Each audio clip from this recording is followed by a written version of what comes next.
I am Michael Anderson, an ordinary man like any other, but today my life has changed forever. That morning, when I woke up, the alarm clock was blaring loudly. I turned it off, my eyes still closed, feeling like I had just gone through a nightmare. But then, when I reached for my phone, I saw the screen light up with a barrage of notifications. 10 missed calls. 15 ignored messages. These numbers didn't concern me, at least until I realized that most of these calls came from an unfamiliar number. I didn't know who was calling, but an uncomfortable feeling began to wash over me. As someone who works in tech, I've dealt with countless spam calls from marketing companies. I had grown used to them and often ignored them. But something about the strange silence of that morning was different. The messages I had skipped were also unusual. One of them was a voicemail. "Hello, this is Doctor from Scripps Mercy Hospital in San Diego. We need to discuss the condition of your wife, Sarah. She is being treated in the emergency room." I froze. The words, "your wife, emergency room," made it hard for me to breathe. Sarah? Why was she in San Diego? She hadn't mentioned anything about this to me. I quickly replayed the voicemail, my heart pounding. "We need your immediate cooperation. Sarah has been in a serious accident. She has sustained severe burns and is currently in critical condition." I rushed to check the other missed calls, but nothing alleviated my anxiety. They were all from the hospital. A sense of unease overwhelmed me. I knew I needed to check everything, but there was something nagging at the back of my mind. How Sarah had never mentioned her sudden business trip. She had always said she was in San Francisco for an important project, but she hadn't told me, hadn't mentioned anything about a trip without notice. I jumped out of bed and hurried to Sarah's office. The small room, barely enough to fit her desk and a few shelves, still had the lights on. Her laptop was still running, but the screen was locked. She had a habit of keeping her private things secure. But now, my suspicions had overridden any hesitation. I opened the desk drawer, searching for the key to unlock the computer. Just as I suspected, I found a slip of paper with her password hastily written on it, buried at the bottom of the drawer. This was the first time I had done this. A wave of tension washed over me as I typed the password into the computer. My rational mind told me I shouldn't, but my instincts drove me to do it. I couldn't let things remain unclear. The screen lit up, and I saw that Sarah's browser tabs were still open. There were no signs that she had closed her work windows before leaving. I started browsing through her emails, things I had never paid attention to before. One of the first emails was about a trip to Santa Barbara. I remembered the last time Sarah mentioned a business trip there, but there was no disclosure that she would be there with anyone. As I read further, I came across a series of shady emails with a man named Jake Miller. Jake. The name hit me like a knife to the chest. Jake was Sarah's college friend. I had never liked him, though Sarah always insisted they were just good friends. But now, as I saw the affectionate, sweet emails exchanged between Sarah and Jake, I couldn't continue pretending I didn't know. This wasn't just a business trip gone wrong. It was a secret relationship that Sarah had been hiding all along. Not only the emails, but I also found Facebook messages.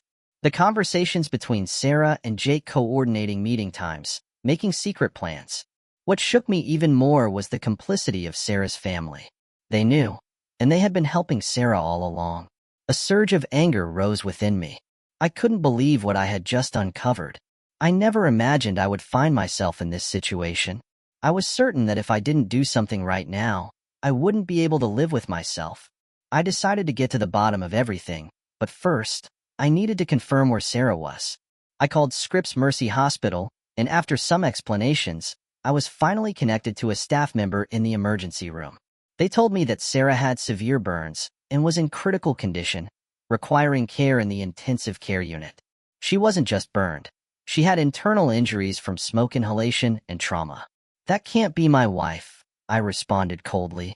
"My wife is in San Francisco. It can't be her." But a part of me, despite trying to deny it, knew it was Sarah. Her lies and secrets couldn't be hidden anymore. My heart shattered, but I couldn't stop.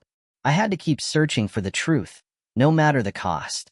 As I reflected on what I had just discovered, I no longer felt pain. Only anger was burning inside me, and I knew that no matter what Sarah did, she would have to face the consequences. This betrayal wasn't just against me, but also against the family she had built. And I wouldn't stop until the truth was exposed. I couldn't stop thinking about everything I had just uncovered. Everything I had once trusted collapsed like a house of cards. Sarah, the wife I had loved and trusted, had not only deceived me but had secretly built a relationship with Jake all along. Every word in those emails and messages was like a blow to my mind. But that was still not enough. The anger inside me was rising more and more, and I knew I couldn't let everything slide like this. I had to make everything clear. I had to face the truth. If Sarah had betrayed me, I couldn't let her escape so easily. A part of me craved revenge. Another part wanted to understand why. Though I didn't want to, I couldn't stop staring at the computer screen. The emails, the secret meetings, everything was laid out in front of me. Everything I had once thought harmless now felt like a pile of filth full of betrayal. I took a deep breath, trying to control myself. I knew I had to speak to Sarah immediately. But first, I needed to confirm once again what I had seen. I called Scripps Mercy Hospital in San Diego, where they had informed me about Sarah's condition. The phone rang relentlessly. Each second felt like a challenge. Finally, when a hospital staff member answered, I couldn't hide the tension in my voice. "Hello, this is Michael Anderson. Is my wife, Sarah Anderson, being treated at your hospital?" The woman's voice on the other end was calm, but I could sense the worry in it. "Mr. Anderson, your wife is in critical condition. We need your cooperation." "It can't be," I exclaimed. "My wife is in San Francisco. She can't be in San Diego." But I knew, deep down, I had already begun to doubt myself. A small part of me wanted to believe that, but most of me knew the truth was undeniable. I dropped the phone and stood up. A cold feeling enveloped my entire body. I couldn't wait any longer. If I didn't act right now, I would be pulled into this web of lies and never escape. My anger quickly turned to coldness. I had to do something to resolve all this. I couldn't let Sarah keep living in her world, while I kept drowning in this lie. Those long, sleepless nights had turned into endless nightmares. I decided to go to Jake's house. Not to beat him, but to face the truth. I didn't want to live in a lie anymore, and if I had ever done something wrong, then making everything clear was the only way to escape this darkness. When I arrived in front of Jake's house, a strange feeling surged within me. His house was located in a quiet neighborhood, surrounded by beautiful, spacious villas. The scenery here seemed unchanged. But I knew that in this house, a dark truth was unfolding. I stood outside, gripping the steering wheel tightly. I could hear the noises from inside the house. I could hear laughter, and immediately, it reminded me of the night Sarah and I had happily talked before she left. How could there be someone inside enjoying themselves while I had to endure this betrayal? Unable to wait any longer, I decided to go in. I rang the doorbell. A moment later, the door opened and I stood face to face with Jake Miller. He was wearing a simple t-shirt. His face looked tired, but still retained the polished look of a successful man. He stared at me intently, his eyes wide with panic when he realized it was me. "Michael," Jake spoke, his voice a little hesitant. I didn't expect you to come to me. Maybe I've waited too long to hear an explanation from you, Jake," I said, unable to hide the coldness in my tone. "Can we talk about Sarah?" He didn't respond immediately. A few seconds passed, then he opened the door wider, inviting me in. As I stepped inside, a strange wave of emotion washed over me. I was in the house of the man my wife had betrayed me with. This feeling was uncomfortable. Jake led me to the living room. The atmosphere in the house felt heavy, as if everything was ready for a storm. "Michael, I know we couldn't avoid this forever, but I'm sorry, I couldn't stand seeing Sarah suffer like that." "Then why didn't you stop?" I cut in, my voice choked. "Why did you make Sarah keep lying to me?" Jake lowered his head, his hands clenched into fists. Because I thought I could change everything. I thought Sarah was the only one who made me feel alive again. I was wrong, Michael. The name, Sarah, in his mouth felt like a dagger to my heart. I couldn't believe it. I stood up, walked to the door, and left Jake with all his apologies that couldn't undo anything. There was only one thing I knew at that moment. I had to make everything clear. The price of this betrayal would be high, but I wasn't afraid anymore. After meeting Jake, I felt like I had faced the truth, but I still couldn't shake the emptiness gnawing at my soul. He apologized, and of course, I didn't believe a word of it. Those words were only temporary comfort for him, to ease the haunting he had caused. But it didn't lessen the anger inside me. Just one afternoon, and everything had gone so wrong that it could never be fixed. Sarah, my wife, the one I had trusted, had now become the one who betrayed me ruthlessly. The thoughts swirling in my head made it impossible for me to stop looking back at everything I had overlooked before. The business trips without legitimate reasons, the suspicious messages, all of it became the answer to the question I had never dared to face. But I still couldn't accept letting her go so easily. Whether I wanted to or not, a part of me still couldn't accept this betrayal. I had to make everything clear. I had to find out why Sarah did this, and whether she regretted it or not. When I returned home, the atmosphere in the house was eerily quiet. My two daughters, Olivia and Emma, were playing in the living room. Their laughter was like magic, allowing me to momentarily forget everything that was happening. But I knew this couldn't go on forever. What I needed to do right now was to learn more about what had really happened. I couldn't just stand still, staring at the phone, looking at things I had never imagined. Everything had to be made clear. I called Tina, Jake's wife. Part of me thought that maybe she knew something too. I wasn't sure if it was jealousy, but Tina's empathy was the only thing that could help me right now. I called her once, but she didn't pick up. I dialed again, and this time it rang. After a few seconds, a deep voice answered. "Michael, I'm listening," Tina said, but her voice carried an exhaustion as if she was forcing herself not to cry. "Tina, I need to know what really happened between Sarah and Jake. Why them? And why didn't you ever tell me?" I couldn't hold back my emotions in my voice. It was anger, disappointment, all blended into one single question. "Michael." Tina was silent for a long time, as if she was struggling with her own emotions. I knew for a long time, but I didn't want to hurt you. I thought that if I let it go, maybe it would end on its own." Tina's words were like a slap to my face. I hadn't seen it, hadn't realized how badly my wife had betrayed me. "So, both you and I knew, but we just stood by? We just watched them destroy my family without doing anything?" I yelled into the phone. Tina sighed. "I can't change this, Michael. But I can tell you one thing. Jake has changed. He's not the man you think he is. He regrets it, truly regrets it." Tina's words were a deep wound to my mind. I didn't know what to do anymore. Sarah, the one I had given my heart and effort to build a family, had now become the one who betrayed me. But I still couldn't help but ask, does she regret it? If Sarah truly loved me, could she change? The phone call with Tina only left me more confused. I decided I needed to go to the hospital to see Sarah one more time, even though I knew she was in critical condition. This betrayal, if not resolved now, would haunt me for the rest of my life. I drove to Scripps Mercy Hospital, where Sarah was being treated. My heart was pounding, not because I was worried about her health, but because of what I was about to face. I didn't know what I would say to her, but I was sure I needed an explanation. To face someone I once loved, who was now the one who betrayed me. An unavoidable confrontation. When I entered the emergency room, the atmosphere was heavy and cold. The dim light from the hospital lamps created an eerie silence. I saw Sarah lying on the hospital bed, her body covered with white bandages, only her eyes closed. Part of me felt heartbroken, but another part was filled with hatred. Quietly, I walked closer, staring at her face. Part of me suddenly remembered the sweet memories of us. The times we laughed together, the promises of a bright future. But now, it had all turned to nothing. I knew what I had to say, what I had to do. When I opened my mouth, I didn't know what my words would sound like. But one thing I knew for sure was that I wouldn't forgive her. "Sarah, I know everything. I've seen everything. I've seen what you've done, and I can't forgive you.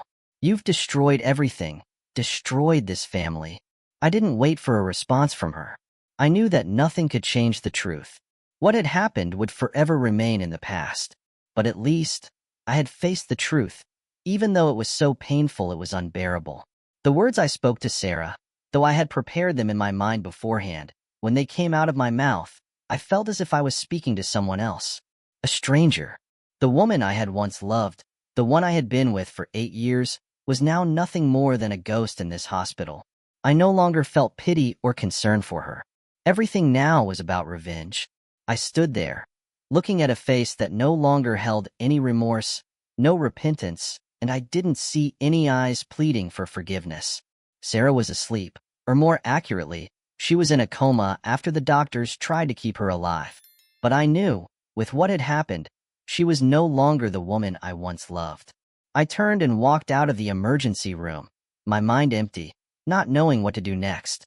But one thing I knew for sure was that I couldn't let this betrayal end so easily. My feeling now was no longer disappointment, but a strong resolve, a need to make everything clear, and perhaps to complete my revenge. Returning to everyday life wasn't easy.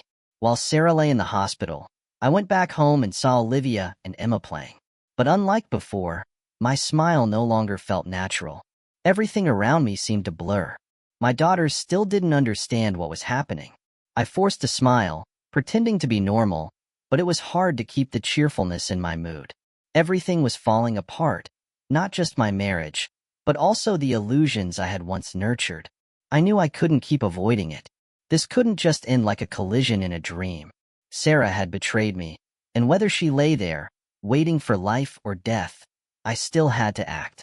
I had to find a way to make her understand that her actions had consequences, and I would never forgive her. Not because I hated her, but because the betrayal was unforgivable. I began to make a plan. My heart was filled with anger, but there was also a coldness. To make it all end, I had to make everything clear and make Sarah understand that she couldn't run away forever. One evening, when everything had settled, I called Tina again. This time, I didn't want to hear an apology from her. I wanted to hear a confession. A confession that I was sure both she and Jake knew well, but dared not admit. Tina, I need to know one thing. Sarah and Jake, how long have they been involved with each other? Have they known each other for a long time, or just started? My voice was controlled, but I couldn't hide the rising anger. There was a long silence on the other end of the line, and then Tina answered, her voice weary. They started their relationship over a year ago. I tried to convince Sarah to stop, but she wouldn't listen. She wanted to go back to her past, and Jake, he didn't want to let go. The feeling I had at that moment was indescribable. Everything I thought was just an accident or a mistake suddenly turned into a long story with an ending that could never be saved. I felt like I was being pushed into a world where I no longer recognized myself. Tina, I understand, I said, my voice indifferent. Thanks for telling me. But I won't let everything pass like this. The next day, I went to the hospital again. Sarah still hadn't woken up, but I couldn't wait any longer. I needed to make her realize that this betrayal couldn't just end easily. I sought out the attending doctor and asked for information about Sarah's condition. The doctor looked at me seriously. Mr. Anderson, your wife's condition is very critical. We've done everything we can, but she needs time to recover. I didn't respond. It was too late now. Sarah would never know that her betrayal had created an irreversible battle. When I returned home, I continued with my plan for revenge. I knew I couldn't let everything that had happened become a wound forever. Everything had to have a result. I couldn't keep living in this lie. I contacted Josh, an old friend of Sarah's, someone she had once loved very much. I wasn't sure if he still had a relationship with Sarah, but I needed support from anyone who could help me complete this plan. Whether it was a blow to my heart or not, I would do whatever it took to end this story completely. Josh, I need your help, I said when he picked up the phone. Sarah has betrayed me, and I need you to help me clear everything up. He was silent for a long time, then replied, Michael, I understand what you're feeling, but I can't help you with what you're doing. You should let it all go. I didn't listen anymore. Even though his words made me feel sad, I knew I couldn't stop. The hatred was too great, and it had taken over my mind. Every day, I had to live with that feeling, and I wouldn't let it just be a painful memory. Finally, I decided to post a video on social media. The video wasn't an apology. It was an announcement about the betrayal. It would be proof of everything Sarah had done, so that she could no longer run away. I clicked post and stared at the screen, my heart cold as ice. There was no turning back now. When the story was posted, I felt a strange sense of relief, not because I won, but because I had truly faced the truth, and no one, nothing, could change what had happened.